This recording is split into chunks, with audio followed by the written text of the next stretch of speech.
I think it's a great idea to break into work groups, so I think that's a wonderful idea, because we can't get it all done. Not here. I think that really we would need to have the work groups. I'm fine, he can appoint them, whatever, come up with recommended language before the next meeting. And I think when it comes down to if we're going to come up with the exact language, it's Yeah, really it's going to, gonna- it's not something you can do on the fly. Right. Let the work groups, Andre's volunteered to consult on language, which would be a great help. I like the idea. And then the thing I want to make sure of is that whatever report comes out, list pros and cons and what the That's a vote good is. idea. And just let them make an informed decision. It's not to, Not to. No political encourage a agenda. certain agenda. Yeah. even on things I'm in favor of and people are opposed to, if it passes, I want them to know what the cons are, what the arguments are. Absolutely. I think that's a wonderful idea. It's a lot of work on the secretary, but. Well, that's what people are driving to. No, it's kind of like how you would do a white paper when you've got proposed legislation, right? That's exactly right. And so I think we do need to divide a company of other people write that up, because I'm not going to write it all. Even if we divide the articles into work groups and say, okay, Mhm. this is, yeah. Hey, Frank. Yeah. Good morning, or afternoon, evening, Yeah, whatever it is. I have the same thing. For the last 2 weeks, I've been in this cycle to where I wake up between 2 and 2:20 a.m. every night. And sometimes I'll go back to sleep by about 4. Some nights I don't go back to sleep, and my calendar is all off. Well, time about to change, make it even more fun. Yeah, well, yeah, so now I'll wake up at 3 a.m. Well, at least, 3 to 4, you could, I guess you could just, at that point, Just get up and, yeah. call it a morning, huh? Go make it. Any idea whether this coffee's any good, Frank? It's normally drinkable. Okay.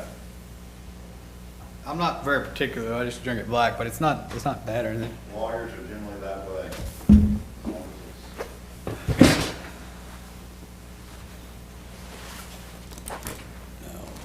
Having computer problems, Leslie, or? No, it's just plugging in, make sure I don't have any computer problems.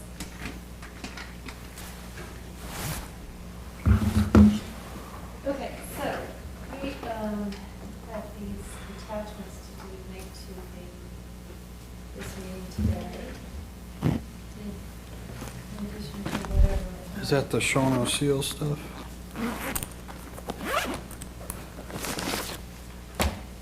Yes. Yes, 3 pages.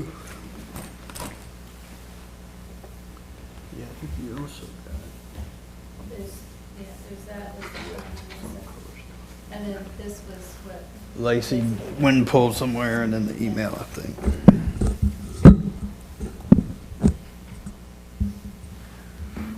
Good evening. Hey, good evening. Good afternoon. Good. We're good, and you? I'm swimming in. Yeah, I thought it was like, I turned, like my fireplace has this little pilot light on it, and like earlier this week, or maybe it was this weekend, I turned it off because I'm not gonna turn it back on again. I was Yeah. done. And then like Tuesday, I was like, what happened? I thought it was summer. So I don't have gas going to my fireplace. It's just an old school wood burning fireplace. Well, I was getting close to the end of my wood when we went through the winter from hell. And so the last day that was like in the highs in the upper 50s, I thought, it's still cold enough. I'm gonna burn the rest of the wood so I don't have old wood laying around. I wish I had just like 2 nights worth of wood Right. now, because I would be burning one tonight. But I'm out, other than a couple of just monster pieces that there's no way I would ever get them lit.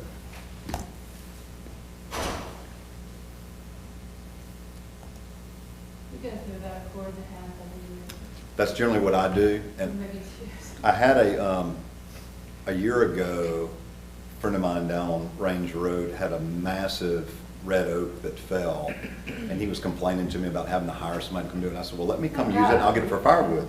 Yeah. So I hauled my splitter back there, and I got a bunch of it, but it was so big, I didn't have a saw big enough to get through some of it. And I said, look, I'll work on it, I'll use it for next winter, and he was fine with that.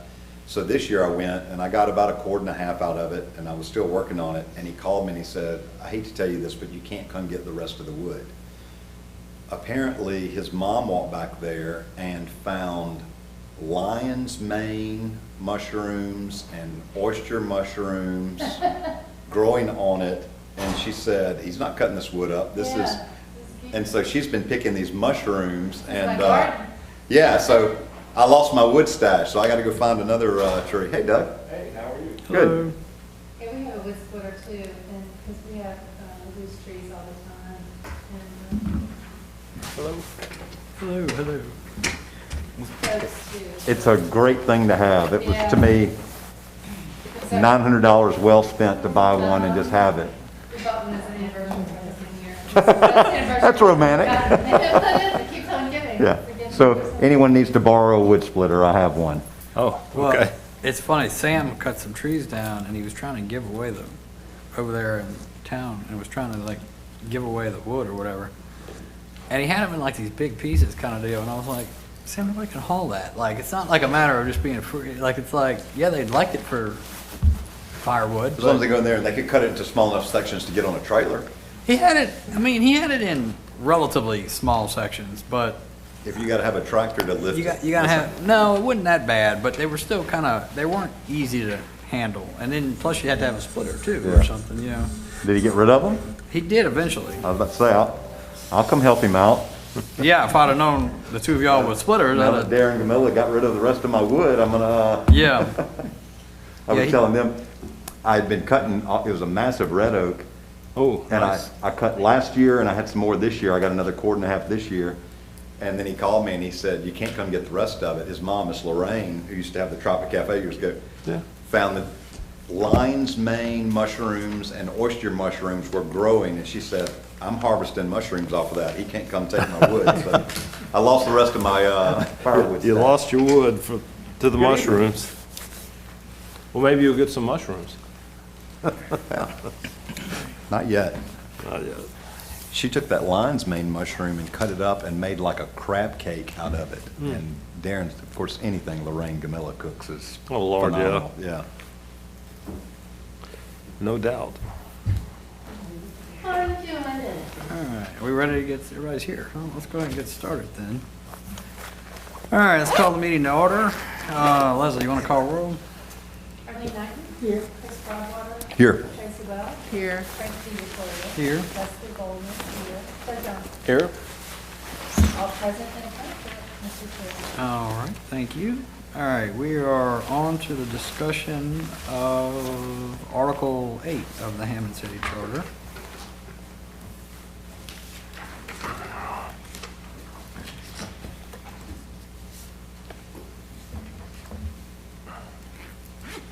There's no public, is there public? Lacey, I guess you're public, or you have anything to say about Article 8 of the Charter? May I ask a question, Mr. Chairman? This is Sure. really a question for Andre. I mean, in reviewing these, it seems to me this was done when the first charter was created, obviously. Is there any benefit to leaving them in the charter, or is there a necessity to leaving them there, or is it something that doesn't need to be continued on, or do you have an opinion? I hate putting you on the spot, but.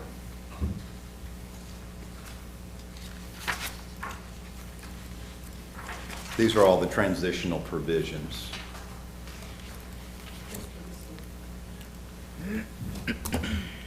Because even if you abolished it, I'm sorry. Even if you abolished it, it would remain, I mean, it's something that could be there for reference in case there was any Yeah. question, but 'Cause someone it might- really outlines the dimensions of the council districts back then and continuation provisions until all of the charter was adopted. It's really historic. I mean, I could see that there's a possibility of continuation of actions or city retirement systems or special districts or things potentially still being alive that, for referencing, might want to say, no, those things are unchanged because of this charter. Certainly the council districts have changed and evolved. So, I mean, each one of those are a little bit different, might require just a little bit of some review. Right, the severability provision ought to remain.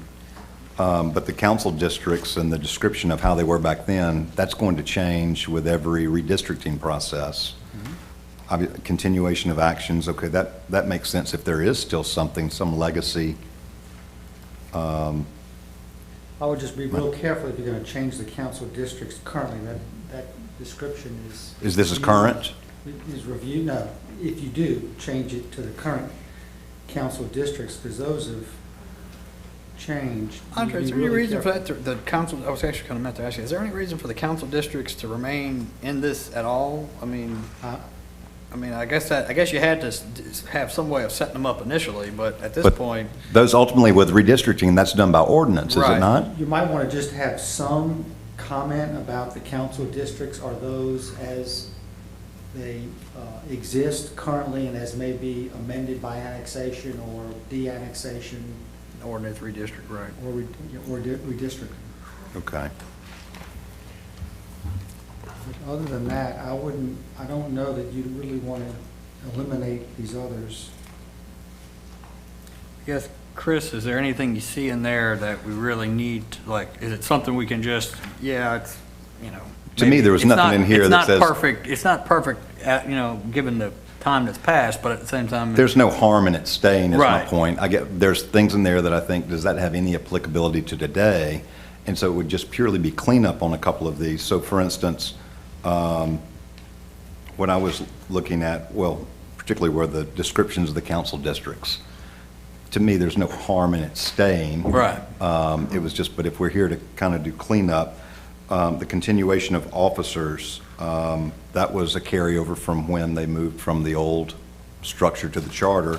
There's no one is left from that I can imagine. I don't know of anybody left in city government that is still there. Continuation of actions, maybe there is some legacy suit that is still there. I'd keep that there. Yeah, right, just in case, right. Now, special district, special act, city retirement system, declaration of intent, severability, those all make sense to remain. Schedule of transition, again, that's one of those things that's superfluous. It's not hurting anything by being there for historic purposes, but that was my question, is there, I almost feel like, I agree with what you're saying 100%, but I also almost feel like if it's not causing any harm, Do no harm. do no, Right. like, rather than some unintended right, consequence. Yes. yeah, no, I don't disagree. That was the Just question. leave, Thank you. so maybe we just leave Article 8 alone, if not, it's not Thank you, Andre. something.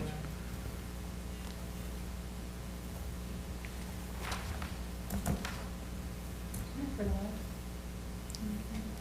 I assumed that we were. I'm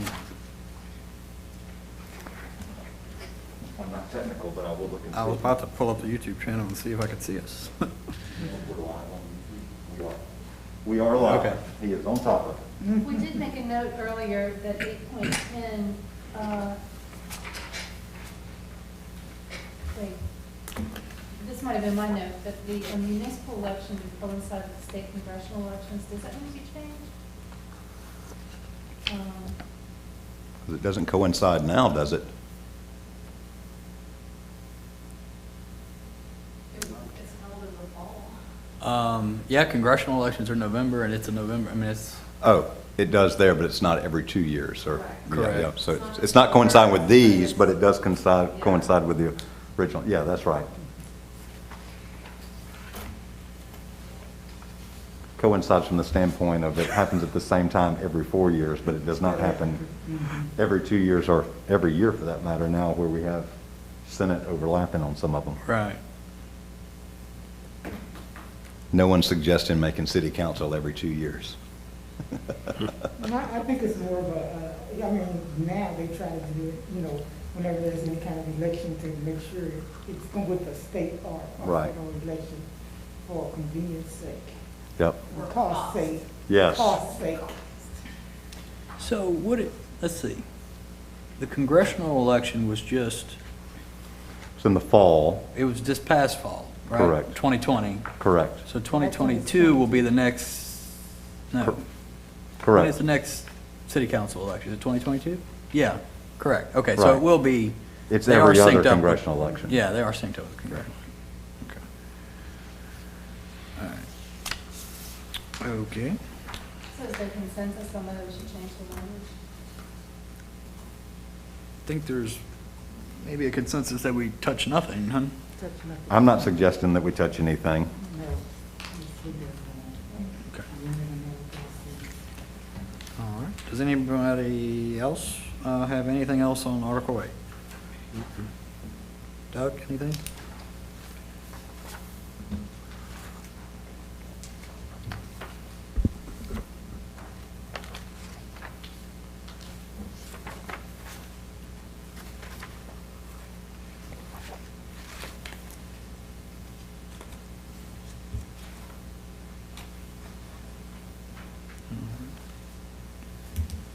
Everybody ready to move on? All right, moving on to approval of the minutes from January 25th.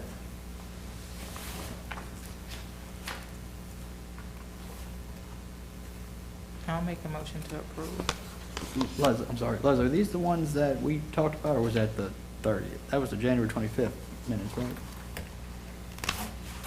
That we had the correction on? Or was that? I've sent out the revised minutes for all the meetings, a week ago Sunday. And so they've not changed since then, if that's what you're suggesting. No, the one that we talked about before the last time we tried to meet. That's the January 25th?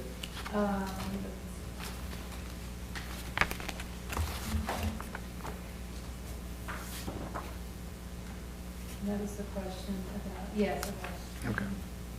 All right. And this is the version that has the correction, right? Let Okay. me see. No, I'm good. I just want, and I saw you had made it. I just wanted to make sure I was on the right date and Yeah. everything. Okay. But the one we approved, the one we reviewed, the last set is the correct. Mhm. Yeah, Okay. yeah. All right. All right. All in favor? Any opposed? All right, that passes. New business, approval of the January 30th, 2021 minutes. Second. All in favor? Aye. Any opposed? That passes. Moving on to the February 8th, 2021 minutes. Second. All in favor? Aye. Any opposed? All right. And Mr. Broadwater, regarding the potential compensation expert consultant? So I've reached out to some folks at Southeastern, and they are working on compiling a list of potential individuals that may be qualified to do that work. But they're compiling a list from several different departments with different skill sets. In some of my conversations, the question they raised is that, yes, you could do the work, somebody who is, for instance, just a pure economist, but there may also be merit to somebody that maybe has a different background. So you have people with HR expertise that in the sociology department. And I said, get me a list of the people and their qualifications, and then the group can decide who they would be interested in interviewing for potentially doing the work. And I talked to them again this afternoon. They said they would have me something by the end of this week. So for next meeting, I should have some names for us to consider. That'd be great. From whom? These would be various faculty members at Southeastern that may be qualified to pull the data on similarly sized cities and their compensation structures for both mayor and council. Did we talk to the SBDC? What are the letters? The SBDC. I didn't talk to SBDC, but Should we? That was gonna be the Is that something they would do?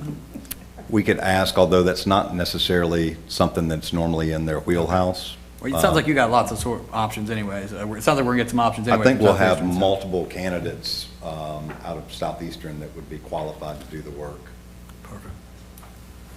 So I know when we previously discussed particular consultants, we were gonna decide whether or not we need to ask the council for funds, or, so are we waiting till we get the list and then, or did we move forward with asking about funds for a consultant or anything? I think Lacey said that there's some money that's available for a consultant if we needed it. I don't know in terms of, I don't think we really do have actually authority to hire one regardless. So we will have to ask somebody. I guess depending on how much it is, it's possible that the mayor could hire it without any council approval, right?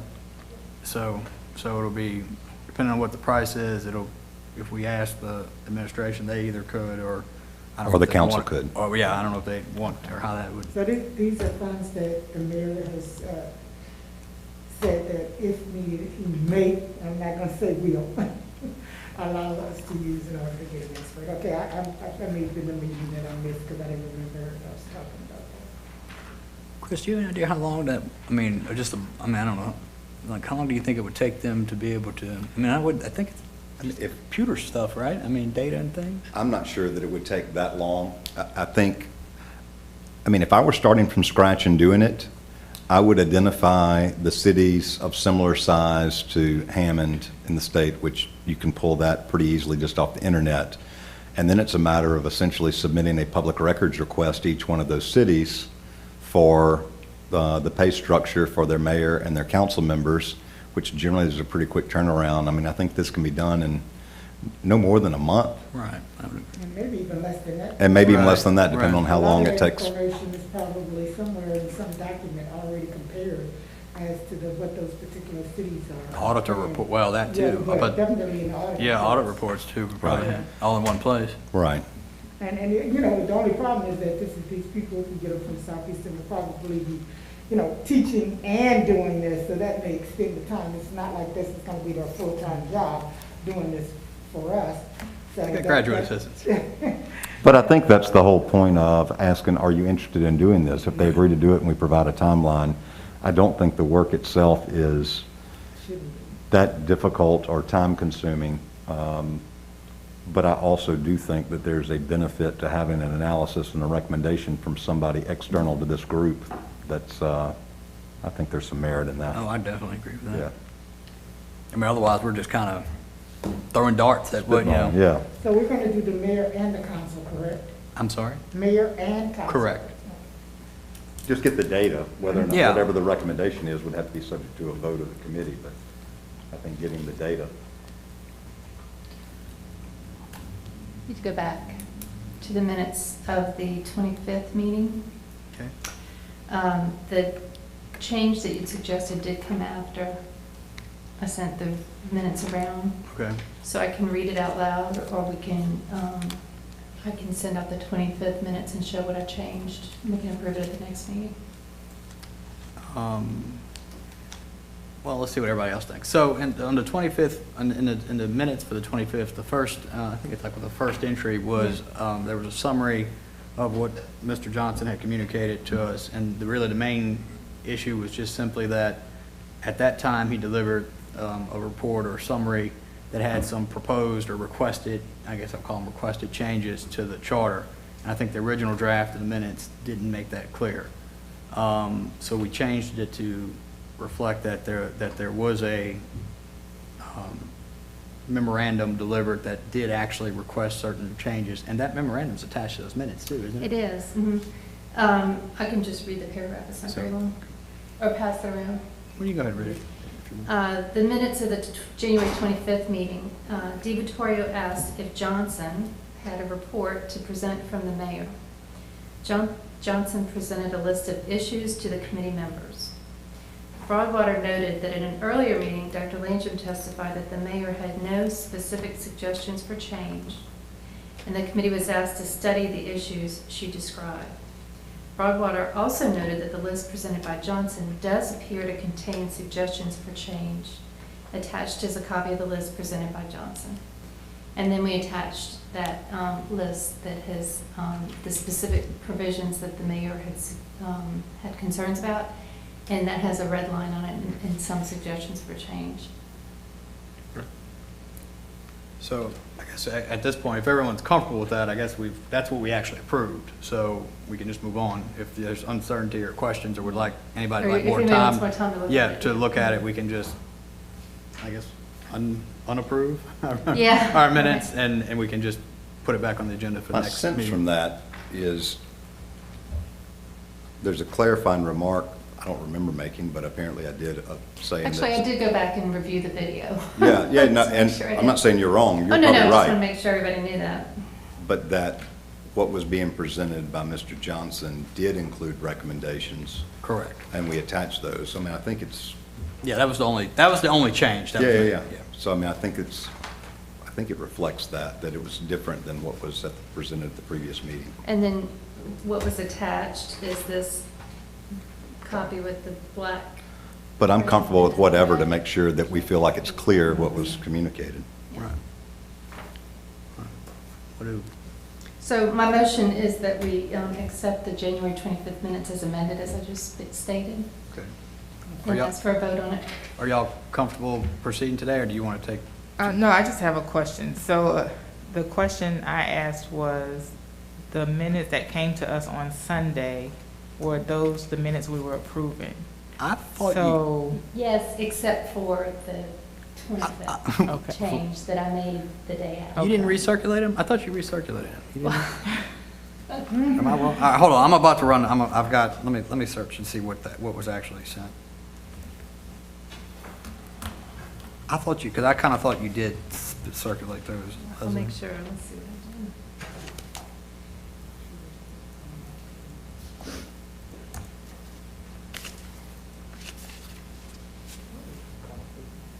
Okay, I've got.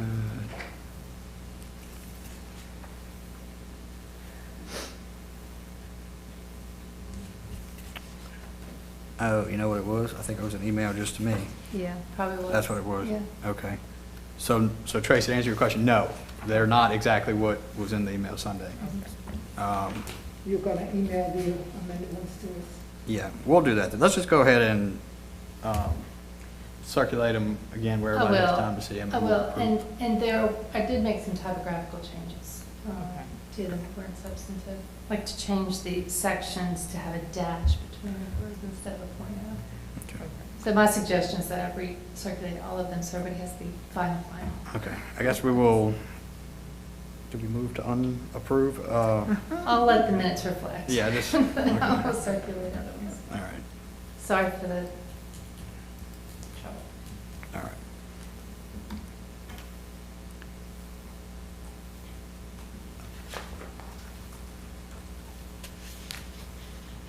All right, where are we And at? if it's helpful, I can prepare a packet for the next meeting for everybody to have all the minutes. That would be good. Yeah. Thank you, Liz. Thank you, I appreciate it.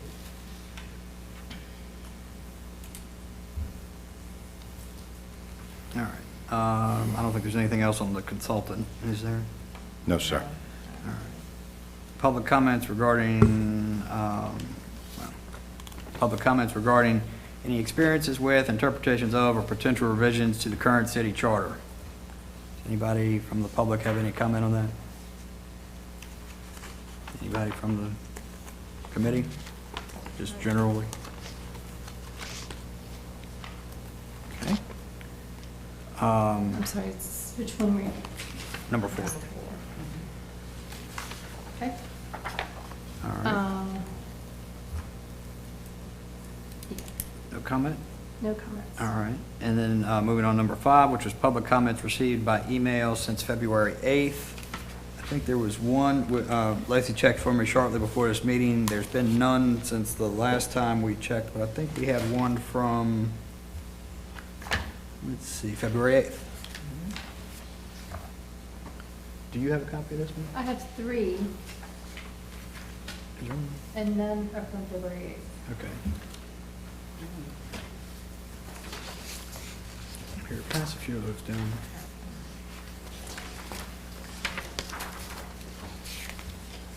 Doug, you want- Actually, here.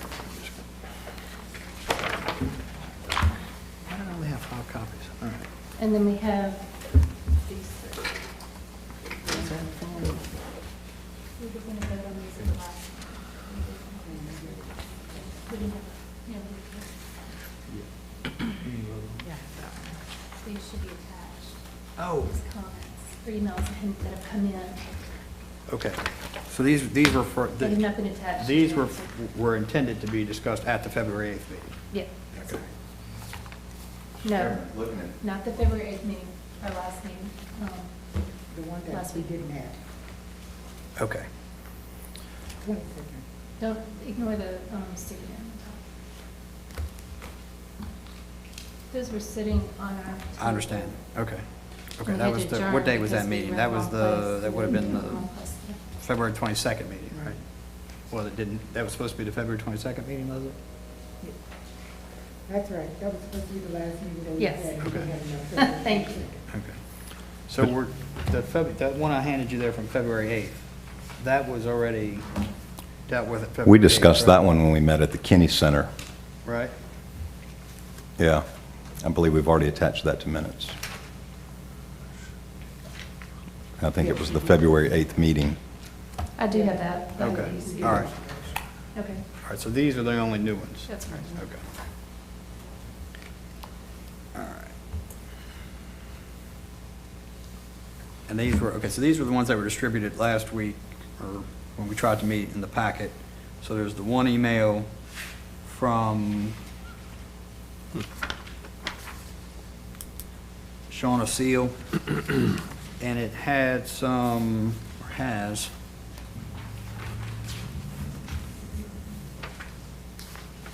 so she attached an email with a, like a copy of the charter, and she went through it and made some red, Lacey, these red lines, that came with the email, right? Okay.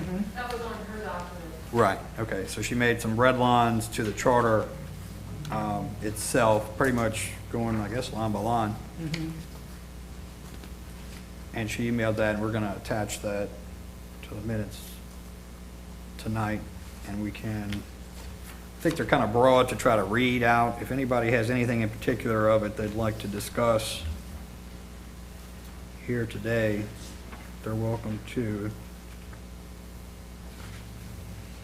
A lot of the things that were mentioned in here, some of the things that we've already talked about already. A couple of things that she did mention was when we had the prohibitions, well, she asked the question was, what are the consequences of violating the prohibitions? And I think that would be included in the, where, in the charter where it talks about if a city councilman or whatever violates the charter, what is the prohibitions? Do you have a section or are you looking This for? was on, I can't remember what the other section was, but this was in 205 where she asked that question.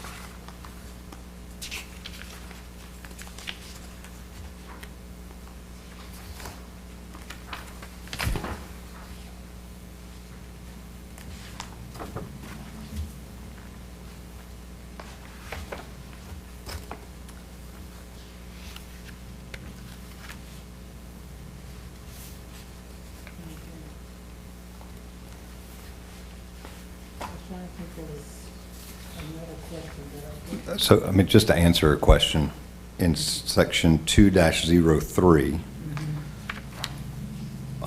paragraph B, any council member shall forfeit the office of such member, and then 1 is not applicable to her question, 2, violates any express prohibition of this charter. Yeah, So that there is something already built into the existing charter, and the same would apply, I would assume, yeah.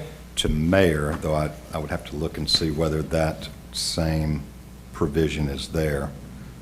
But to her specific question relative to Article 2, there is a remedy there. Which section?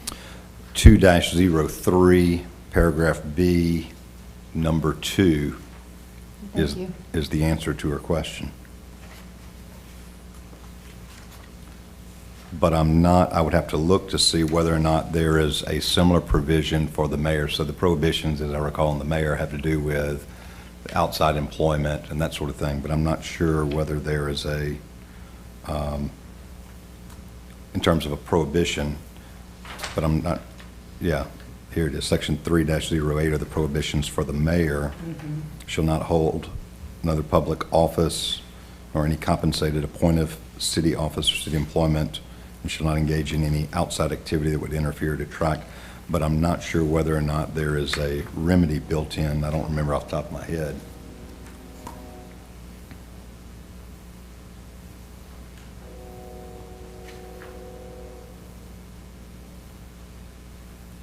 I'm not sure what that even really means, actually, because they actually are responsible for confirming appointments to department heads and things who are employees of the city, so not sure what that. They don't have direct day-to-day supervision authority, but. There is a remedy built into Article 3 for the mayor as well, similarly. So in Section 3-04, paragraph B, number 2, same thing, the office of mayor shall be forfeited if the office holder violates any express prohibition of this charter. So the same remedy is applied to the mayor as well in the existing charter language.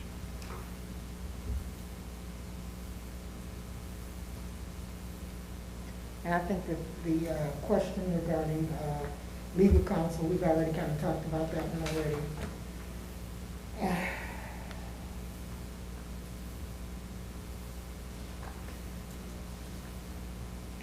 As I read her email, and it's been a couple days since I read it, but many of the items that she raised were issues that we've already identified, ones that we will look at working on language or trying to decide whether they should be changed. I think her take on those issues might have been a little bit different, but she was identifying The very same issue. ones that we have on the list to, once we narrow down our work, that we'll be looking at. So I thought it was helpful.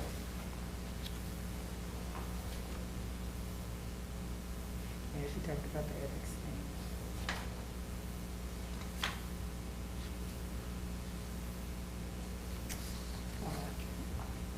And I don't know if we talked about this or not, but she had in section 7-09 about the mayor appointing the boards and commissions, and she wanted to ask, whether or not there would be a way to, for the public to know that these vacancies were available. What I'm thinking that she's saying here is, when she says public input, communicating vacancies, that if we have a board and there's a vacancy coming on that board, that the public be able to suggest names to the mayor or send in resumes or whatever, by notifying them that that vacancy is available. I think that was one of the things that. It's kind of like, I guess, the vacancy advertising process for employees or something like that, you think? Not so much for employees, for instance, if they should decide to form a particular board for a particular project, would the public be able to say, here are some people for the mayor to consider, even though the mayor may have the final input. I think she's talking about public input into sending names or resumes or whatever to the mayor. The only way you would know that is if you knew that there was a board. Well, that's what I'm saying. When there's an employee opening, they have to advertise. Don't you have to publish some advertisement or something for employees? Put it on the city website. Yeah. But you'll do that for all, like, there's some legal requirement for that, isn't there? Or no? No? That's the state. Okay. But I would assume the process now is similar to how it is in state government. There generally is advocacy by members of the council for someone in their district to fill a spot, the same way a legislator advocates for someone to be on the port commission or whatever in their district. But I guess her question is, but if they don't know about it, to show they have interest in it. She's looking for something being put on the website that notifies what upcoming appointments are available so that they can then go to their council member and say, will you advocate on my behalf, type thing. I'd like to be appointed to this because Right. it's something that I'm interested in. Here's Right. my resume, and I'd like to be considered. The mayor makes the appointment, but if he has a list that he has, and there are other people who may be interested and who may be qualified and who may can bring something to the table, if they don't know to send in that information or to send it to their council person, then, they don't get considered. And not to say that they have to be chosen, but they want at least the opportunity to be considered. I think that's what she's saying. I don't necessarily think that's a bad idea. I guess my question is that something that should go in the charter, or is that something that maybe the council should do by ordinance or something? I think the idea is good. It just really comes down to a decision as to what belongs in a charter and what belongs in an ordinance. But I think the idea itself is good. Well, I think the persons that I speak with in my community would love to see diversity. So is there a way, I know in some cities they have a diversity and inclusion board or a diversity and inclusion. Is that something that can be placed into the charter when you speak about diversity and inclusion? I think this goes back to the conversation we had the night we were at the Kinney Center. And that, again, that's a great idea, and similar to the idea Ms. Knighton had presented to her about a committee to review complaints, and that sort of great idea. I guess, again, it kind of goes back to that issue of what belongs in the charter and what doesn't. My appreciation is, right now, the charter authorizes the council independently can create any of those bodies they want to now. Nothing stops them from doing that, and they could create that. The mayor separately can create that and fill those. If you put it in the charter, it then becomes something that is subject to update later, whereas you have the flexibility by doing it by ordinance that now, the example you gave maybe is not the best example to use in that. That's something that probably ought to remain for a long period of time anyway, whereas if you have a group like ours. This committee, yeah. Right, that goes and comes, the need goes and comes. But I guess the question is, do you specify a particular committee in a charter so that it is there kind of in perpetuity? It's like putting in the Constitution versus the council could do that right now. And they could set that up, and there's nothing that stops them from setting that up now. My only concern would be that if and you know, I think that the council would probably set something up, may want to, or they may not want to. The question is, if it's in the charter that there should be this type of committee, then I think that the possibility that the committee will come to pass if the citizens vote for it. Mm-hmm. If it's up to the mayor or up to the council, it depends on the whim of the mayor or the council.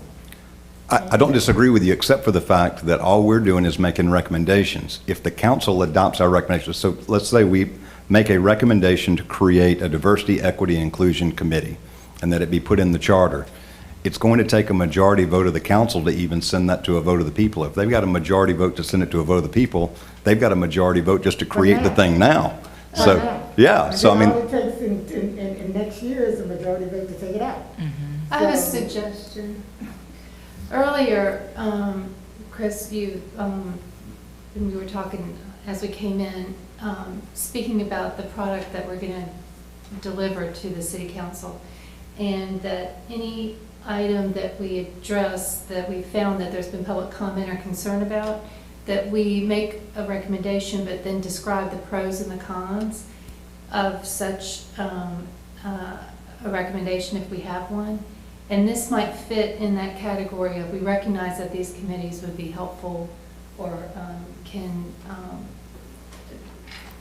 you know, that there's a pro to putting it in the charter, there's a con to putting it in the charter, and then describe both of them. That's possible as well. You could do something like that and say that the benefit is that it's there in perpetuity until there's a vote of the people to change it.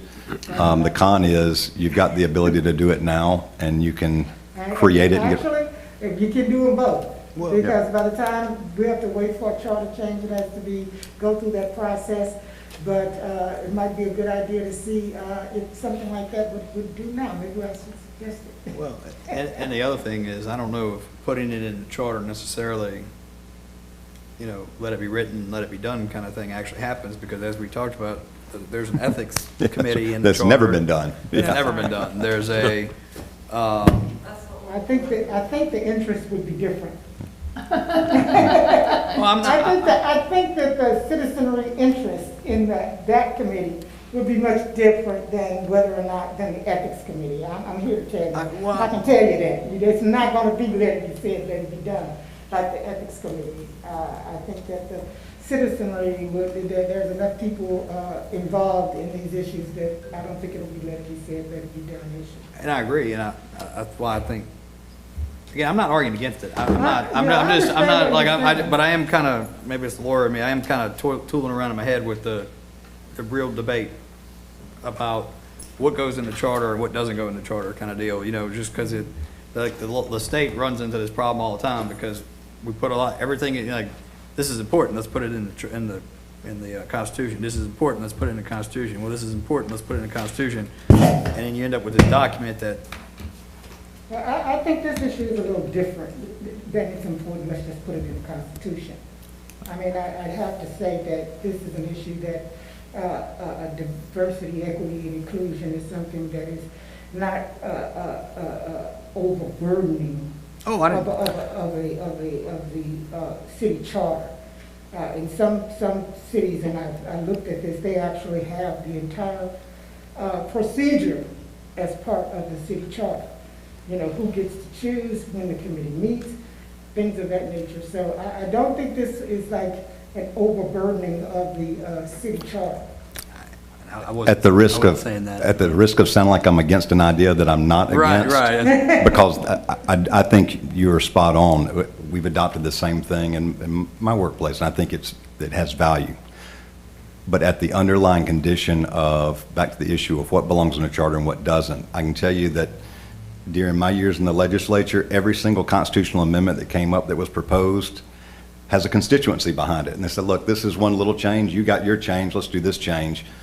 It starts a process where you end up with amendment after amendment after amendment, and you end up with an unwieldy document that no longer becomes a constitution, but becomes a body of law that bypasses your lawmakers, your council, and becomes something that is so embedded that it becomes just unwieldy and really impossible to work with. And that's my only opposition is, does it belong in the charter? When I believe that the city council, if at the very next meeting wants to create, and frankly I think they should create, a diversity, equity, inclusion task force for the city, they can do that. Nothing stops them. There's not a thing in this charter that stops them from doing that now. The question is, why haven't they done it? Well, it may be that I would encourage the citizenry that's advocating for it to talk to the council members. They should adopt that. I just, personal belief, I don't think it belongs in the charter, but I am perfectly comfortable in our recommendations, including as one of those things to say, these are the pros and cons. You can put it in the charter, this is the risk. It doesn't really belong there. Recommendation, if you don't want to put it there, let's start something. I wouldn't say it doesn't belong there. I would say we disagree that. I was expressing my opinion, not yours. Right. No, I understand, Ms. So Knight. just to jump in and then I'll be done with it. On the same token that Mr. Broadwater stated that the council can do it tomorrow and place it in the next 4 years, you can get a council who doesn't represent fully the entire citizenry and make changes to it. So I think it's great, the suggestion Leslie stated, that we're gonna make the recommendation to the council.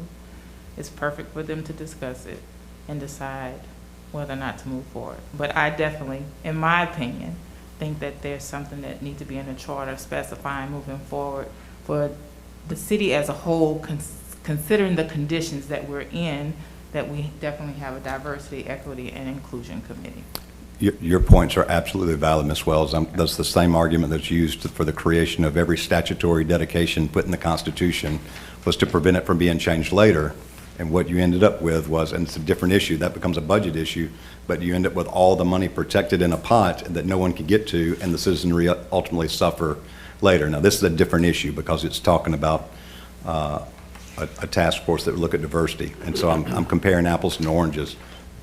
But the underlying similarity is, while you're right, that's why we ended up with so many constitutional amendments, was to prevent the next group from coming in and changing it, because it's difficult. It takes 70 votes in the House chamber plus a majority vote of the people. So I get your point, and your points are valid. If I was arguing for it, that's the point I would make exactly. So I don't disagree with you on that. It's just a philosophical difference about what belongs in the charter and doesn't. and I think maybe that's, I'd like to, not here, but at some point, this committee is gonna come, have to come to, we're gonna make some votes and some recommendations on these things in terms of what boards and committees get included, added, removed, whatever from the charter, or recommended, like where we are in this. So I do think we all need to, or I'm asking everybody to kind of think about, in terms of, from a policy standpoint, what boards, do we think boards and committees need to be in the charter? Do we not think they need to be in the charter? what do we put in the charter and where do we draw that line? Because there, you know, tonight we're getting into a particular discussion about one particular board, I guess we'll call it, and there's some discussions on that, but just keep in mind that while there's a strong feeling about that board, there may be a strong feeling about another board, a strong feeling about another board. So we are going to need, I think we should, my opinion is, we do need to be thinking as all of us in terms of how do we draw that line, where do we draw that line, and how do we explain to others, well, that's where the line is and that's why we drew it there. So I agree. when we get to that point. I think we should be consistent, but to the point that Leslie was making earlier as well, I would say that take this issue as an example. If we voted right now, and my guess is it would be divided based on the conversation, but if it was divided in favor of not putting in the charter, I do hope that when we create our report, that the arguments for putting in the charter are included in the report, because ultimately it's the council that's going to decide what goes forward to the public for a vote. And so, and vice versa, if this committee voted, we should recommend that it be put in the charter. I likewise would hope that my comments as to why it doesn't belong there are provided in that report to the council, and let them make the informed decision, seeing both sides as well. A PAR report. Something to that effect, yeah. PAR is Public Affairs Public Research Affairs Council, Research right. Committee, yeah, and they issue a report whenever the legislature passes their annual constitutional amendments about, they take a position, I think they make a recommendation, and then No, they don't make a any recommendation. recommendation. Oh, it's strictly That would be just. different. So ours would be a little more than that, Okay. because we all have a Okay. recommendation. But it provides both sides so someone can make an informed decision. And I think we owe that to the council on any of these issues.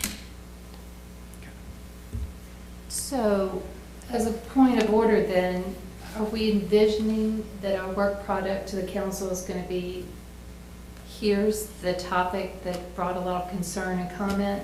I don't, Or how are we, I what are we going to do? think, I don't think that's been decided yet. I think I mean, I envisioned that at some point, you know, once we kind of finish going through these things, like tonight, what my thoughts were is we were going to kind of go through these points that are on here that have come up into a little more in-depth discussion, kind of getting a feeling of, again, I don't think there's any voting to be done tonight, but in terms of these are issues we want to address further, probably kind of seeing where people are on these things, and maybe if there's an advocate for any of these particular topics that wants to, you know, dive a little deeper into some of these topics in terms of an actual proposal, fine.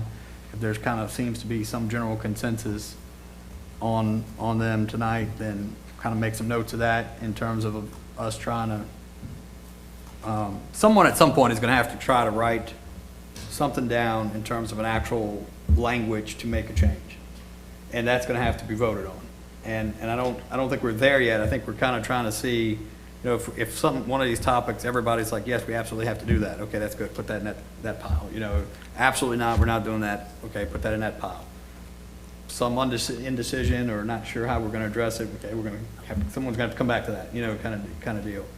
And once we're, I don't know, Leslie. I mean, I envision us being further along before we decide what that final product's going to look like. I think what you're suggesting is something. Sorting into buckets, what seems to be the most concerning, Yeah. what we might have a consensus on. Yeah.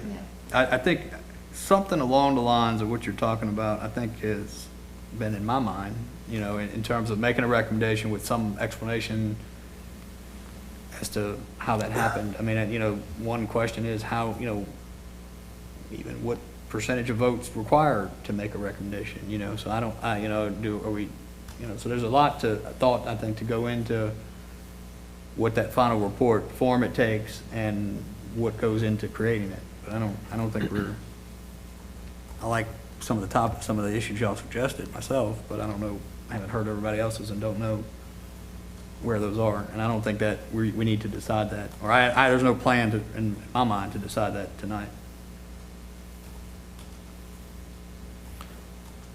Mr. Chairman, I've been thinking that it might be a good idea to start a bullet point listing of topics that we're going to dive deeper into, so that we could start thinking about it.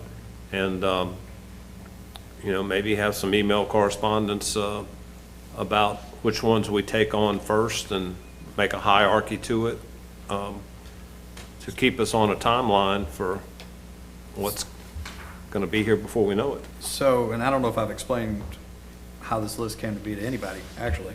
So what I did to create this list here tonight is I started going through, actually I was going through Leslie's minutes, and I pulled things that, I thought that like that's kind of what this was intended to be, a list of topics that have been brought up so that we can do some sorting with it. I didn't know how many we were going to get through. I didn't know how long it was going to take on each one, so I put a bunch of them on there with the expectation if we didn't get through them, the list would roll to the next meeting, and you know I'd add some more based on that. I did leave off some of the ones that I thought were obviously going to be more attract more debate, with the intention of leaving those kind of to the end and dealing with the more procedural, straightforward, less, you know, easier that all the sides recognize, well, there may be different opinions on this, but at the end of the day, it's not necessarily 6 one way, half a dozen the other, but, you know, someone's got to prevail and the world doesn't end either way. So yes, I think that's kind of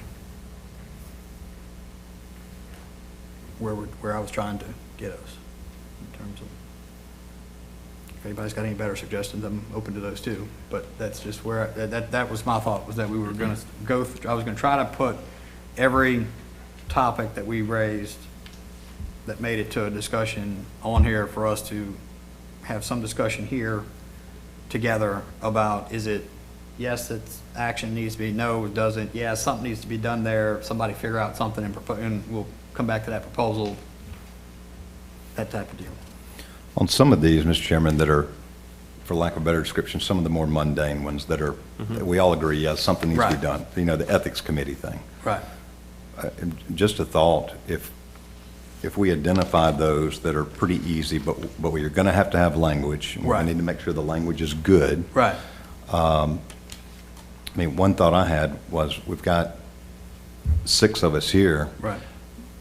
Doing 3 groups of 2 just to kind of, you know, work together. And, you know, Ms. Wells and I could work together on, okay, y'all take ethics committee, see if y'all can't come up with some language, work on and focus our attention, and then bring them back for the entire group to discuss. And of course, each of these groups could rely on Andre for wordsmithing if they need help on those things. But that might be just a thought to help focus us on some of these little ones so that we get the project moving forward.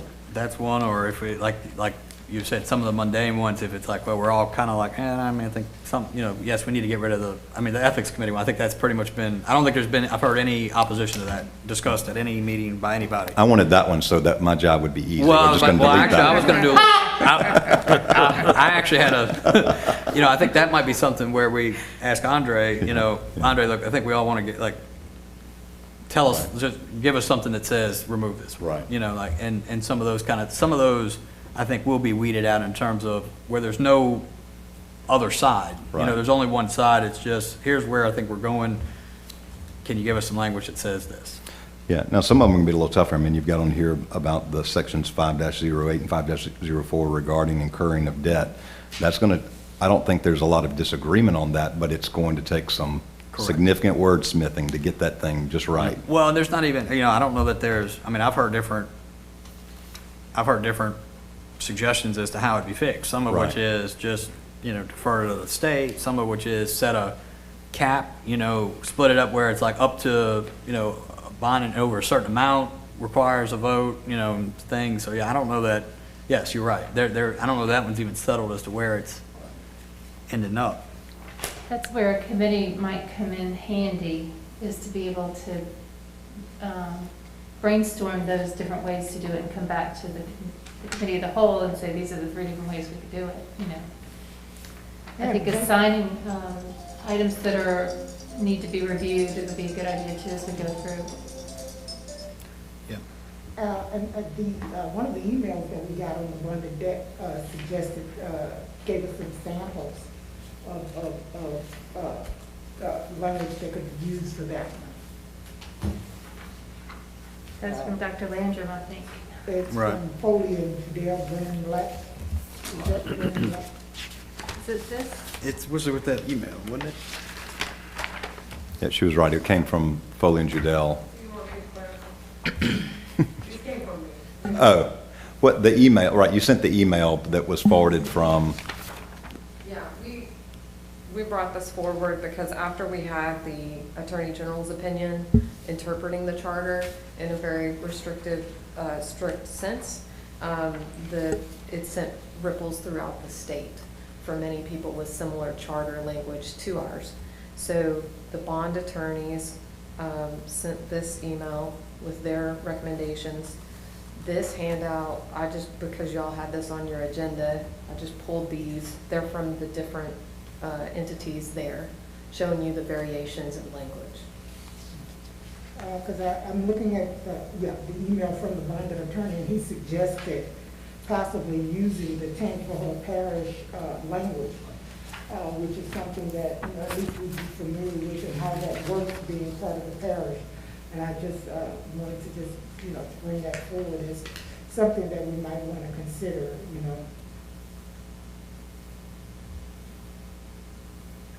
And if they are the bond attorney, I think they would know, that's almost like a specialized field when you start talking about those doing bond work. You see what I'm talking about? Mhm.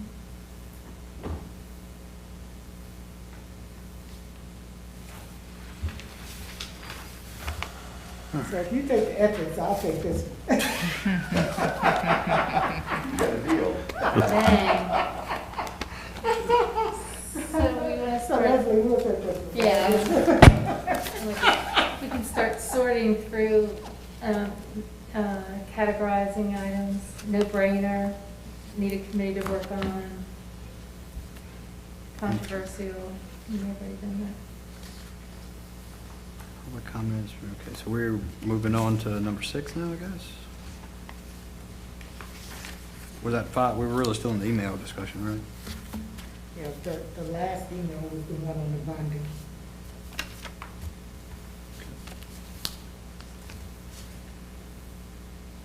All right, are we ready to move on to the number 6 on the agenda, review, discussion of possible alternatives regarding Article 5, Section 508 and 504 regarding incurring, there we go, we're right on debt, okay. Okay, I thought we were gonna go through and say, is that what this is already?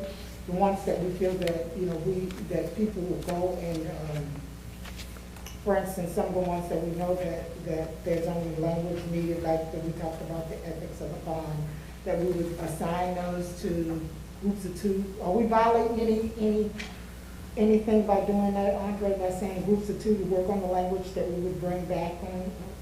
So long as there's not a quorum of the group, then it's okay. Okay, I just Right. wanted to make sure. Yeah, so we got 2. You can do 2, up to 2. Okay. So that's what do you want to go through and do that, or do you want to try, and then we can come back, like, when we talk about section 508 and 504, when you come back, we would actually have language that we would consider presenting, or those that were no problem sections, or how do you want to do it? Yeah, that's, I think that, the first one is the bonding thing, and so yes, I think we could, it sounds like to that one, maybe the answer is we just need to assign it to 1 or 2 people. and to your point, Mr. Chairman, what I understand you to say is that the task of that group is not necessarily to hammer out what the final thing would be, but to say these are several options, and so our job would not necessarily be to advocate for something, but work on language. So take, for example, the DEI task force discussion we were talking about. If Ms. Wells and I are working on that, it would be, we would work together, come up with language that if you were going to adopt it and put it in the charter, this is how it would be. And these are possible scenarios, how to structure it, or not do it, but these are the pros of wanting, basically come up with all of the different discussions and then present it so that we could decide. That's kind of what each of these little work groups would do, come up with the variations for consideration by the full group? I think that's probably, That's fine with me. I mean, I just, That's fine. I just have one question. So this list here, Frank, that you have on tonight's agenda, these are not all the topics? No. Okay, this is just No, a this starting was- point? I started Okay. with the minutes and I was going through them, and what I did was, if it was something that I was trying to get as many of them as we could out of the way, and maybe I picked maybe I didn't make, maybe that's not what this list turned out to be, I don't know, but my goal was to try to get several of them on this list that were not in, where no one specifically was gonna be very, well, controversial, I Heated. guess. Heated, yeah. And I don't know that I did that, succeeded in doing that or not, but that was kind of my goal, was if, like I said, if it was something I knew was gonna be, ooh, this is gonna be a discussion, I didn't put it on the list this time. Because I was trying to get as many of them out of the way as possible and then come back to it. But no, this is not the complete list. It was just from, like I said, I just started with the minutes, the first minutes, and I went, and it's not even, it wouldn't, so I started with the minutes from the first meeting, and I put topics on there. If I hit something that seemed like it was gonna be very kind of debated, heated or whatever, I was like, skip that one, come back to it. you're saving So- police chief till later. Yeah, the police chief was one of the ones that was easy, and I don't know, maybe that was really yes, the police chief, you will not see until the last agenda. All right, so sorry, but anyway, so in terms of the bond issue, if we're all, I think it sounds like there's a consensus on doing something to change it. Maybe the debate is it something just whatever the bond attorney said, something just at first state law, or maybe some tiered thing? Then I think those are kind of, maybe that's something we send to a little committee to deal with. Yeah, I mean, because I think there have been several things that have come up in discussion. The State Budget Act, the recommendation, the language from the bond attorneys, and then the various tiers that you mentioned. I think there's several things to consider, but I think it definitely deserves a work group. Okay. Does anybody want to, how do we want to sign that? You just want to, we just take volunteers for it? First two that. And if no one volunteers, Tiers, you're then the we- chairman, appoint them, and Yeah, they'll then we do the assign, work. then I get to assign somebody. Are there any volunteers for the bond debt? I guess we'll call it debt, the debt. I'll take it. No, I'm not good with that. Oh. I think you got two volunteers there. Anyway. That's way how I figure, how about that?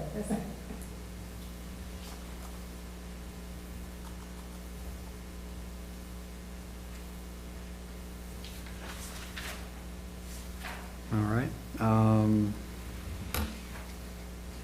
Article 7. I think it's Article 17, I think it is, for number 7. Does you say something in there about notice? That's a signature one, but that's a pretty easy one there. That the point was to allow for electronic signature. I'm not sure we necessarily need a work group on that, but I think that's probably just language to say Andre. facsimile. Is that one we're signing to Andre? I think all we do is remove facsimile and put electronic. Is that right, Andre? I mean, we could leave facsimile. Yeah. Or We could add electronic. electronic or facsimile signatures authorized. All right. Review discussion regarding possible alternatives, removal of transitional language, but not limited to Article 201.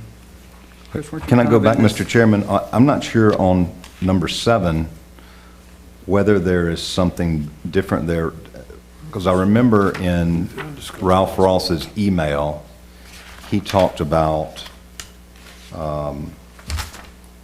notification, and I'll have to go back and look at the email. I just want to make sure that we're not dismissing something and assuming that was the facsimile signature and not taking up an issue. And if I recall correctly, I think it's one that's already addressed in the charter.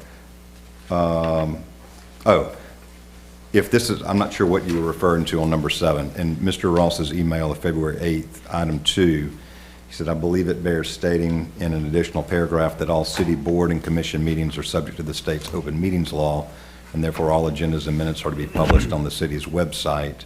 As with city council agendas, all exhibits should be linked to the related agenda item. I'm not sure if that's what you were talking about in that, or whether it was something different. That sounds like it, because it would have been, Oh, okay, I thought that was that his first email? That was the February 8th email. Yeah. Now, having said that, I'm not necessarily suggesting that if something requires work, I mean, I think the open meetings law already applies to that. I don't think saying it again in the charter changes the applicability of the law to it. And that's also in section 2, I think it's 09, is that it? Where it talks about 209, be all meetings of the council shall be held in compliance with state law governing public access to meetings of government meeting close of function. In that little part right in there, would it fit there, or would we, or should we put it, you see, you understand my question? Yeah, I don't know that I know the answer to it, but Well, No, I'm just asking, Yeah. should we put it with this group, with this over here? so here's, Or should we make? I've got two answers for you, Chris's opinion. One, I mean, my opinion, this is another of those things that I don't believe belongs in the charter. I think the law is already there and controls. Having said that, if you were going to put it there, I don't think it belongs in Article 2 because that's specific to the council, and in Article 7 is where committees are referenced. And so if you're going to put it, I think you put it in 7, but I don't think it belongs even in 7. That's just my opinion. Lacey, I think, how is it decided which meetings get cameras and things, and which ones get agendas on the website and which ones don't? Because I don't think they all don't have the cameras. They're all not on them. Usually the committee or the board decides. Okay. I think that's really what he was advocating for, is that they should all be handled like that. But that, again, I think to your point is that that's not, I mean, that's an ordinance. That's not a. I'm not even sure it requires an ordinance. Well, The yeah. state law already says what open meetings requirements are. Well, in but yeah, terms but of- I don't think the state law requires that all these committees be streamed and that's not a requirement. That, like, right now, we're on No. this thing screaming. We're doing that because That's the right. city likes to. That's you a know, preference. Yeah. No, that's not a All requirement. open meeting laws requires basically a notice with an agenda with the right address on it. Unless you're going to have, unless the meeting is only occurring virtually, and then you have Right. requirements. that- Right, but I think what he's at, I think what Ralph was wanting is, he wants this setup where there's an agenda on the website with a camera, with streaming and all that on all the Gotcha. meetings. I don't. Yep. While that might be a great idea, but I don't know that that's charter material. I think that if you were gonna put it there, because it does talk about only the council and the council's committees and not the mayor's committees. And two, if you were gonna put it in 7, then, you just would have to say that they would follow open meetings law, just a simple sentence. It should be sufficient to satisfy whatever, I mean, I don't think you should put in a charter that you have to have video recording, but I think if you put in a charter that they should be subject to the open meetings law, that should cover making sure that citizens, if they want to come to those meetings and things of that nature. Do we need to put that in there to clarify? I think the I open know meetings that's law what makes state the, law yeah, says yeah. Already, Yeah. but since it has come up as a question, do we need to, I would. There, Well, from the reading of the email, Mr. Rolfe is stating that it is subject to the state's open meetings law, but the agendas and minutes apparently are not being published. So that just sounds like something we should make note. I think they're complying with the law, the state law. But I think like I said, I'm pretty sure from and I may be mistaken, but from what I'm remembering from what he discussed and everything at the meeting, I think what he wants to see is lights, cameras, website, things like we handle here. improved accessibility. Yes, improved, like beyond, I think really what he wants is more than what the state open meeting law is. He wants what the standard that the city delivers on in a lot of cases, but in the charter, and I just don't know that.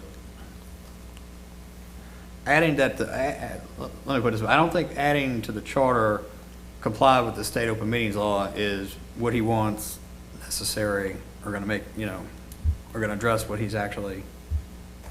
because he talked about what you just read, talked about agendas being posted and things of that nature. So we're assuming that's been done Well, for every board and commission, correct? Well, the state law, again, that's what I'm saying, the state law, I think, Posted only requires outside. it to be posted outside. Is that right, Hunter? 24 hours. in Right, advance. 24 hours outside of the meeting room. And what But about minutes? 'Cause he- those are 'cause he not says posted agenda anywhere, and but they're minutes. accessible, I think, within, well, I guess once we approve them, actually. So it's not, once the board approves them, they're accessible. You might have to do a public, I mean, some of the minutes are on the website. I don't think that's required by the state open meeting law, but they do it. I think some of these other boards and things, you would have to actually probably submit an actual formal public records request to get. Is that right? The custodian of the minutes. Right. So, and that's what I'm saying, he wants, we'll call it the, grade A public access, which is above and beyond state law. Which the council could just pass an ordinance and say, do this. They could say, the state has a very, very functional, extremely functional, accessible website. List every board and commission, list every person on it, when their term begins, when it ends, who appoints them. Minutes, video Minutes, archives. video, yeah. The council could just say, hey, what the state does, let's pass an ordinance and do that. I don't think that anything other than the open meeting law needs to be in the charter. But it may be a situation where if the council, as a rule of thumb for any meetings that it has, would post that additional information if the citizens are required. I don't know if we should order it in the charter, because you never know, again, what the situation is. But I think the posting of the minutes or something like that might be something that they may want to suggest. Like this last thing with the, I'll tell you, my phone just wants to run all day long, so. I'm sitting here smiling, Miss Knighton, feeling like I'm winning you over to my way of thinking about what should and shouldn't be in the charter. It's a difference, big difference. I'm just messing with you. Subject matter difference, but I think that, I think that would be good for the city to do it just as a general thing. But I think that whatever the city requires for, well, maybe I should ask this question first. You said the board itself determines whether or not they will have the video camera or whatever, the actual meeting group itself. So the city does not have any Policy or ordinance dictating it. a policy, not even if not an ordinance, a policy saying all boards and commissions meetings will be publicized or whatever. And you all are only doing this because COVID, is that? So the city has been live streaming council meetings for several years. And at one point, the live stream broke on it, but it's still recorded. And so we've been posting videos of the council meetings for several years. We got that technology several years ago. For all other boards and commissions, none of that happened until COVID. And then COVID became kind of a force multiplier behind all of these. At the same time, there were several new committees established this past year. And so it has been an ongoing, task to try to figure out what each committee wants to have, what they prefer, what they don't. It's a requirement to audio record every meeting, and so we've always done that with the little digital recorders.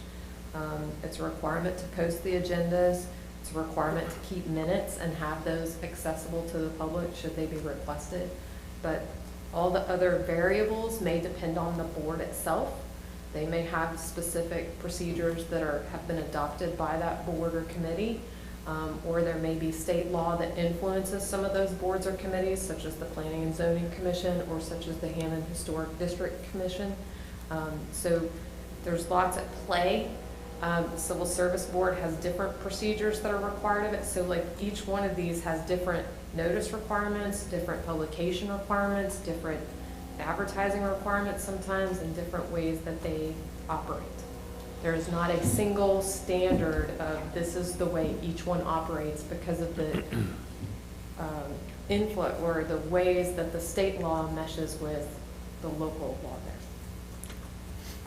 just one little clarification. I don't know that, like, for instance, we've been on this streaming thing since we got here. I don't remember us really just, I mean, it showed up. I'm perfectly happy with it being here, but I think it just, I mean, it was here when we got here. I mean, we didn't. What you requested. We voted, we talked about how, whether to do, we Otherwise, talked about this, wouldn't Frank, have about staff whether we and should live stream, whether we should have Yes. public comments contemporaneously, if we were going to have another person. That wasn't here from the beginning? You voted on. I think it was in the very first meeting Yeah. before Okay. we elected the chairman. Yeah, no, that's what I'm saying. It was here at the first meeting. I mean, Yeah. I just, but, Yeah, it was here at the first meeting, and we talked about what rules we wanted to follow. And that's what's happening with the other boards, plus then they had to follow the state rules. right. Okay, I think the consensus is basically we're gonna just stick with clarifying the Article 7 to include electronic signatures and at this point, moving on. To be fair to Mr. Ralph, I'm not trying to go outside of your agenda, but I am noting that on the section we were just discussing, 7-09, he raised another issue here. I think it's probably one that you want to save for later. But to be fair to Mr. Ralph, he said 7-09 should specify that members of boards and commissions should be electors of the city. Yes. But just to note, I didn't know whether we were saying, No, that was when speak now, forever hold your peace. No. All right. Actually, I wanted to bring that up. I read all of the emails that came in, and Ralph's was pretty thought-provoking, and that item number 4, I think should be up for discussion. It's The planning and zoning? well, yeah, it says, finally, I believe all appointed board or commissioner members should be electors of the city. Planning and zoning members, for example, should all be electors. Consider that, as presently constituted, those members also serve as the city board of adjustments. Requires that the board of adjustment members shall be landowners or qualified voters. Also, members serving on both the planning and zoning and board of adjustments likely violates Louisiana dual office holding law. Yes, that's one of the ones that We're saving for later. Okay. I'm not ignoring it. Okay. Well, Just- let me just be clear, because that doesn't violate state law the way it's done. I explained this the one day. Right. It can be cleaned up. Yeah. Just to be sure for the record, it doesn't, Right. the way they operate now does not Right, violate. no, yeah, I apologize. I think I missed that meeting. thanks, Andre. But nevertheless, it certainly should be discussed, in my It's- opinion. It's gonna be. Might I make a suggestion, and just hearing all the conversation that's been had, there seems to be some confusion about what topics will be discussed, or which ones will be assigned to a committee or a subcommittee or whatnot. Maybe make a list of all of the topics and then come to a consensus about which ones to work on as a subcommittee, and I don't know, just a suggestion. Well, it's because I'm not running this meeting very efficiently, because we are going through, that's what we're supposed to be doing. All right, so number 7 is handled. Review the discussion, possible alternatives for transitional language in Article 2.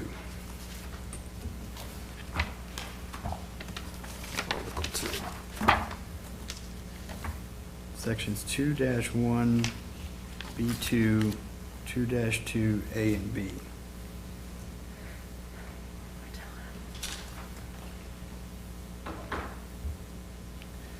Yeah, this is, I guess, would this fall under kind of the prior discussion in terms of some of this transitional language, and just that it's not going to cause any harm being left in there, leave it alone, as opposed to meddling with it? 2-2. So 2-02, A and B talk about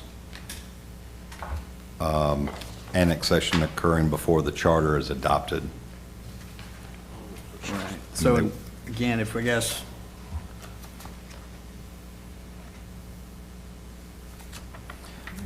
and then Section B to me, needs to remain because it talks about following election of the first council under this charter, which is still occurring.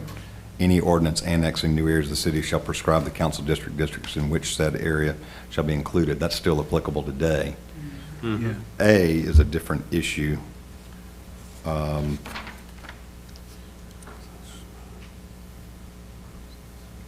A is kind of superfluous language that's no longer applicable, but it's historical. In terms of 2-01B2,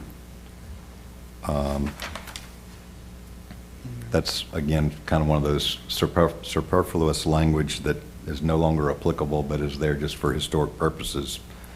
So I think these we're gonna probably just leave and move on, rather than tinkering with. Probably like section 8, just, yeah. leave it Okay. be. All right, so we're not, That seems to be what the last charter review committee did, right, and I'm happy to continue with tradition. that sounds good. As I said, I was trying to just, Start like I said, monkeying with things, and then you... when points were raised, I was trying to get them on here so we could at least take some, all right. So the consensus is there would be no change to 2-02A or B? Yes, they were not taking any further action. That goes in the trash bucket. We wouldn't call it that. Trash, We the, wouldn't, we're just not- the no action. No action bucket. Okay, Bucket. right. Requires no action, thank you. Number 9, review and discussion of possible alternatives. So, wait, just a moment. Sorry. So for 201B2, so is that when we were talking about, or different persons came up and spoke about term limits, or are we just talking about the language of it? Section A was term limits. Section B was talking about anybody who was serving on the council at the time the charter got adopted, that they would be eligible to run for re-election, Okay. so that they weren't barred. Yeah, term limits is something else that I we're gonna get to. misread. Right, right. No, but you're in the right section. Right. That's- Thanks, guys. Yep. Okay, number 9. Okay. We're on article, let's see, regarding the council clerk. Review and discussion of possible alternatives, creation regarding the council clerk, Article 2-08, and public relations officer. So this was remember when there was a discussion, Right. there was some discussion. They serve at the pleasure of who? Right, Right. who they served at the pleasure, well, who the council clerk served at the pleasure of. Whether there, I think Carly had brought up whether there should be some council public relations officer, is that, and who manages these people. So I think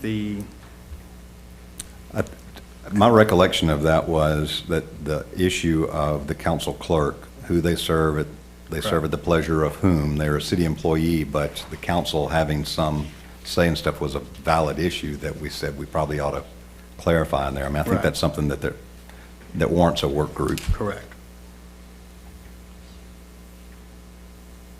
Does anybody want to be on that work group? I'll volunteer for that one, Mr. Chairman. I'll assist Mr. Broadwater. That's awesome. So would that cover the council clerk and public relations officer? I don't think there's a Or- public relations officer for the council in this chart anywhere, but I think there was some discussion had as to whether or not either there should be some creation of that duty or assignment to the clerk, or I think there was some, so yes, whatever, that whole Article 9, I think is, And for the minutes, I can circulate the final minutes in Word version, so you can search those terms as you're working through these topics. Okay. Just keep To them all find in the one comments. directory, and then you can just search public relations or public or something, and it'll should pop up all the That'll be helpful. places that'll be. all right. Number 10, review and discussion of possible alternatives regarding administering and dispersing funds related to the council budget. I honestly don't remember exactly what this, The only thing I remember on that were the discussions about the concept of the line item veto, and if the council does not appropriate money, what happens there? yeah. That's the only thing I remember on that issue.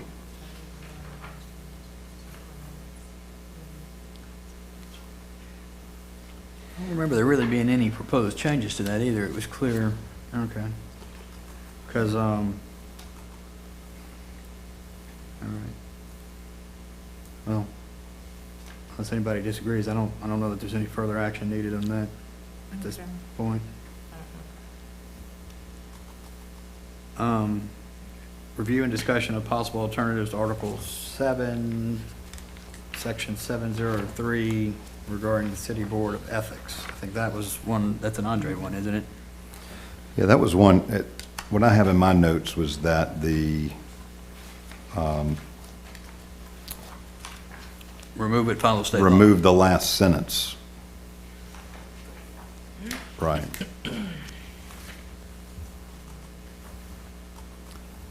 Now, the question, though, is the earlier part of that section talks about the adoption by ordinance of a code of ethics that should apply, which is still allowable.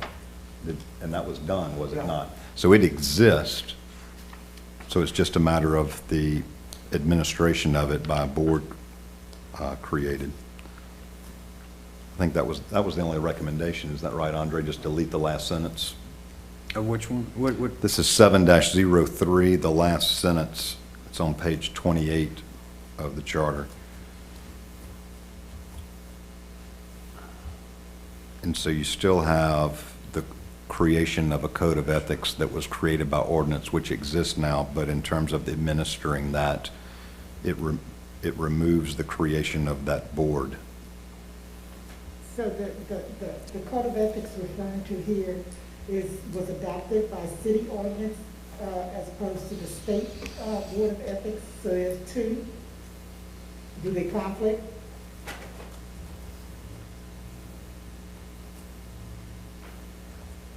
I can't tell you word for word whether there's a conflict. It worries me that there could be a conflict between one and the other. And what also worries me is there could be a complaint against the city's code of ethics and not a complaint with the state. And so my recommendation is, it's really going to be two steps. The first is because the charter currently requires the creation of a board of ethics, we ought to have a board of ethics when we don't. I think that should be removed. I think giving the council the ability to create an ordinance that adopts a board of ethics rule is okay. I think the council's got to come back and maybe clean up to be sure that the city's board of the city's code of ethics really is the state's code of ethics, and not create two parallel codes that folks have to worry about. So That was my concern.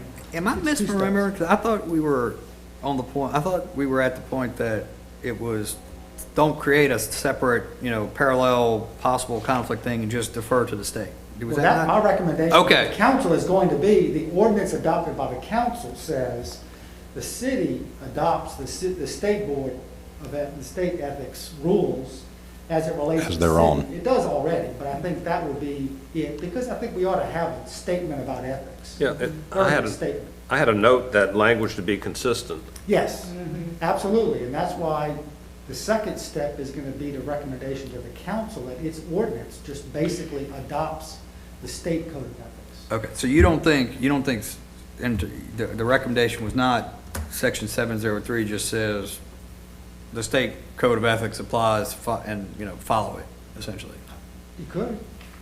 But, I mean, I'm not. You could. Was that or were you think doing it the other way is better?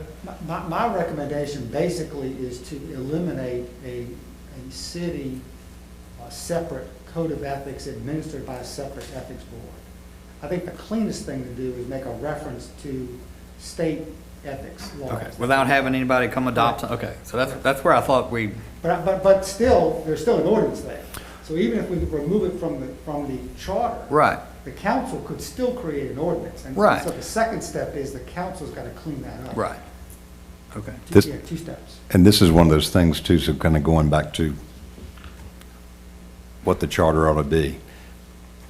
The reason I like in here that the council will adopt by ordinance is they ought to have the flexibility if they want to add some additional provision. I'm not necessarily it's good, but to me, we ought not tie their hands and say you Right. have to do X.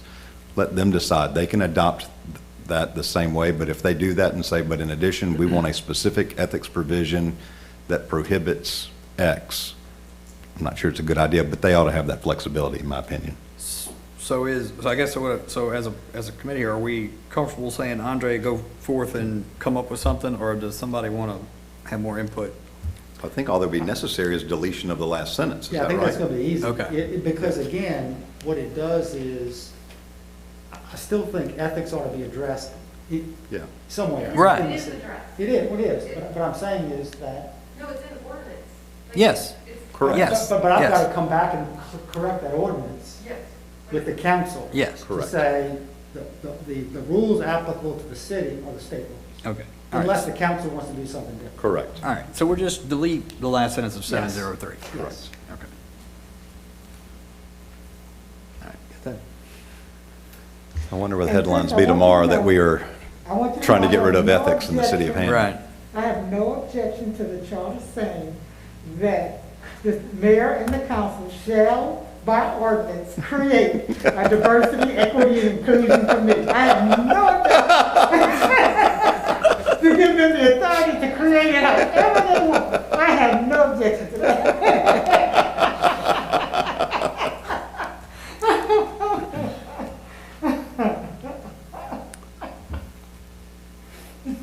All right.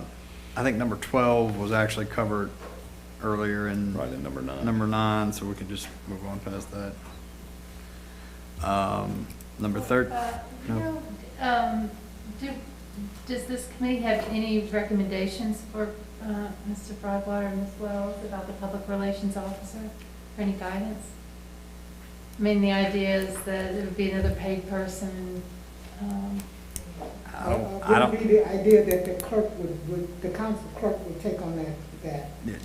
I think from what the discussion I remember was that there might be someone who has some ability to advocate or disclose information, publicize stuff on behalf of the council. I think probably that's not another full-time job. That's why I think we kind of were like, maybe that's something the clerk does too, or. Well, I don't know, I just remember when we discussed, when that part came up in discussion, it was two things that was brought up. One is who is responsible for the removal of the council clerk, because that's not specified. And I think it was former Councilman Hood, who said that that person should report to the president, but I don't think it was clear. Right. Right. And then it was Councilwoman Gonzalez, who stated that the council should have a public information's officer or someone to put out into the public Right. things pertaining to, so I don't know if they would tie that in with the clerk, but it would be up to them to decide, we Right. would just make the recommendation that, whatever the committee consensus is. And if the council clerk reports to the president, then the president would also define the duties of the council clerk. Which might include Right. That's what which my means- suggestion making press, is. right, Yeah. Yeah. yeah.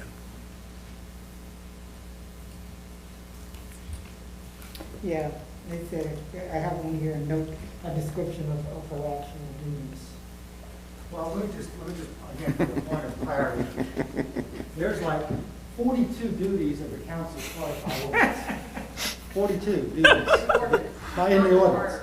And so, and including the last one, which says perform such other duties as may be required by the laws of the state, the charter, and as directed by the city council. Right. So to me, it's kind of an easy fix for the council to just say, add public relations duties to the. Not the president to do that, but the council. Right. I think it's If dangerous it's already to there. say, I think it's dangerous Okay. to designate it to one person. Right.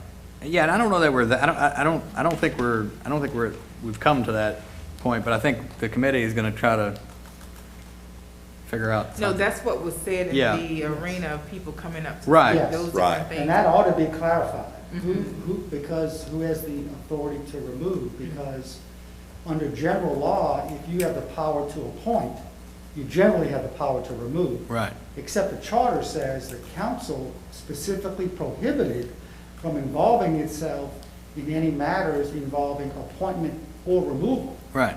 So since it's silent, my opinion has been it's the mayor, because there's a prohibition for the council, because the charter doesn't expressly say the council can remove. That ought to be clarified. And the people ought to decide if the council should have the Right. ability to remove the clerk. All right. Can we move on? Okay. Review and discussion of Article 3. Section 307 regarding mayor's position being part-time. Again, that was an email. I'm assuming we're going to dismiss that and move on. That's okay with me. Yes, that's fine. No action, was it? Review and discussion of Article 2, Section 212A and B.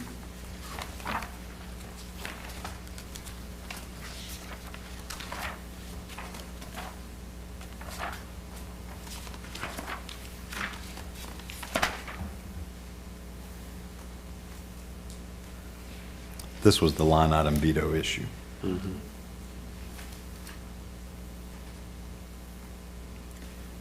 I think where we were on that was, veto means you can take out something that's added and it's intended to be a spending limitation, right? Is there anybody? Just, the question that came up was, the example was the mayor proposed a budget of hypothetical numbers. Yeah, $100,000 or something, whatever. $100,000 in the budget. The council says, no, ratchet that back to 25,000. Right. The mayor's got to say, it's either 25,000 or zero. The mayor Correct. can't go back and impose again, veto it to say it goes back to 100, because it was never done. Right. Just to be clear, I think that's fairly understood, but Right. since that issue was raised, be sure that's how you guys would recommend it. I think, again, this is going to be something that's got to go to the voters. I think that it's very technical, and I think it's pretty clear. I mean, my suggestion is that it's clear enough, we leave it alone and move on. Anybody disagree? Okay. That's a no action. Review and discussion of Article 3, 304, 305 regarding mayor's vacancy, absent, and disability.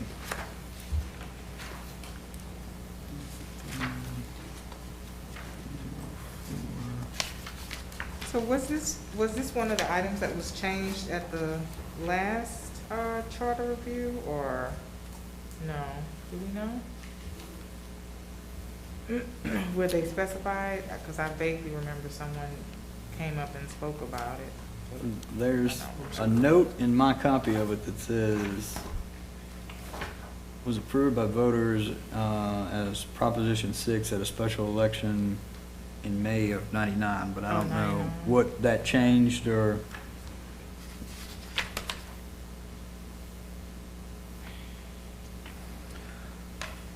I've been pretty good about making notes in the margins of the issues that are raised, and I don't have a single note next to About 3-04 that? or 3-05 regarding transition or regarding mayor's vacancy, absence, or disability. I don't know if I missed something, but I just don't have any notes on that or any recollection. It was a comment, a thought that maybe Mr. Hood raised. I think it was. Let me see. Let me search my minutes. Okay.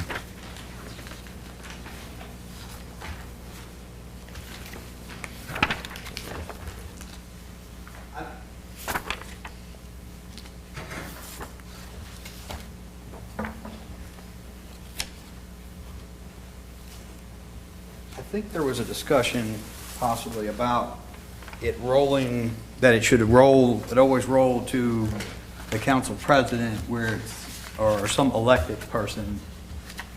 Well, the charter already provides a chain of command. Right. That it goes from the mayor to the director of administration. If they are unable to do it, then it's someone appointed by the council who's not an elected member of the council to serve as acting mayor until one can be Right. But I think elected. there was an issue with the vice mayor, whatever you want to call it, falling to the department, to the appointed position as opposed to, maybe this was more.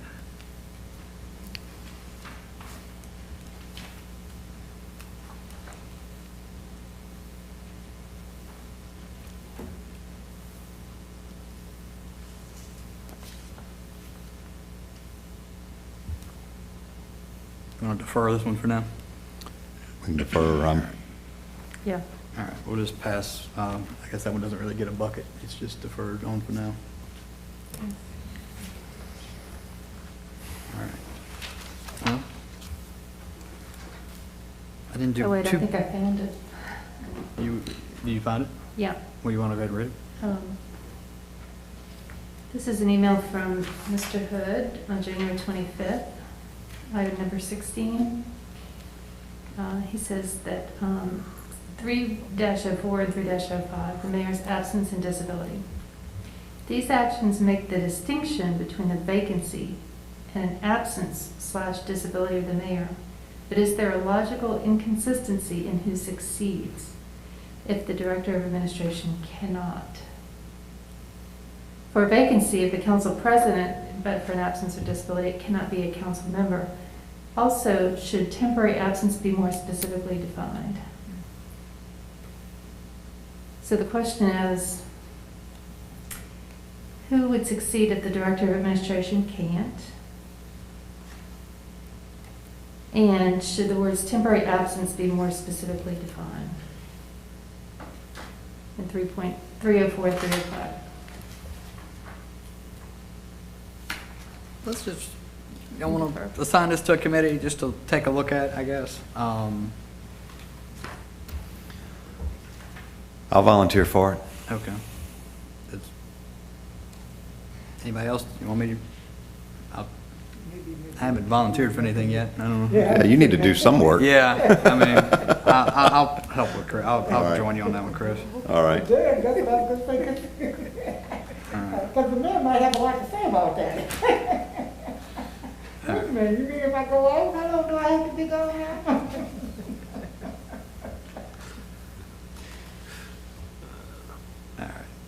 All right. Well, next thing is just to set our next meeting.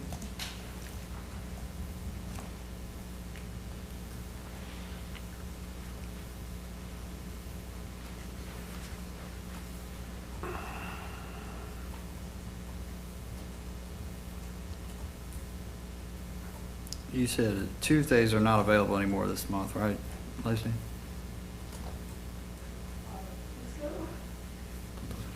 I think that was correct, but I think the farmer's market was on the 16th, and then city council is the next week, the 9th and the 23rd. All right, what do we think, let's see, Chris, how long do you think it's gonna be before you get an answer from Southeastern? By the end of the week is what I was Oh, told, okay, so yeah. there's no trouble about slow down there.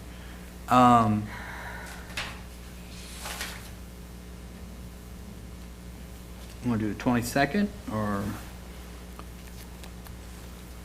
18th or 15th? I just made up the 18th. I don't know if the Thursday is even available. I think Mondays were generally available. 18th? I'm fine with the 15th or the 18th. I'm gonna be selfish on the 22nd. That's my birthday, and I'd like to go do something unless y'all are all taking me to dinner when we get out. Is that wishful thinking? We'll be glad to. We won't make you sit through a meeting and do that. Just That's if you- good. We'll just I'm take you okay out. with the 18th. The restaurant bars are open, we'll take you to a bar. Wednesday.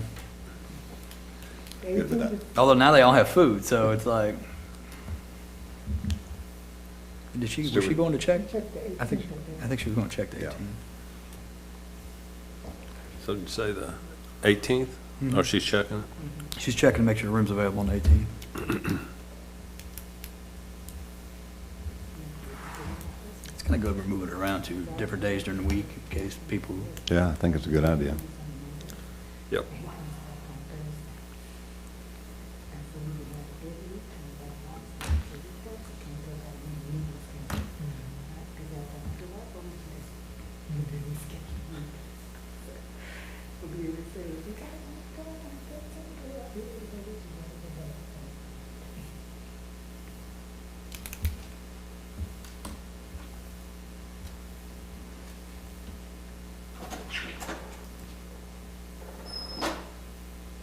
16th and the 18th are both taken. 15th is a MAD meeting and the 18th is a Hammond meeting. Can you check Terrible name, 25th? a mad meeting. Mother's driving. I know what it is. Oh. Lacey, could you check the 25th maybe? I think the 25th was open, and then anything that last week. Let's do the 25th then, if that works for everybody else. 25th work, Doug? I'm Thursday looking. the 25th. I'm good with that. All right. Anybody wants to bring cake for Chris's birthday can bring. That's the 22nd. You'll have No, already missed I it. mean, well, it'll be a Don't you bring cake. Have you had a donut cake, birthday cake? I haven't. Sounds good, though. Where? 5:30 on the 25th? 5:30 Here. Here. Yes, we cannot change the location again in a meeting because I can't get it back, I can't get the address back here again if we change it, so.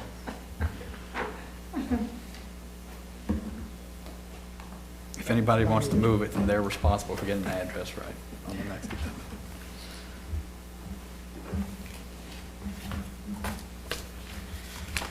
All right. Anybody want to move to adjourn? So moved. All right. Good job, Mr. Chairman. Thank you, Andre and Lacey. Thank you. Thank you. Thank you. Next.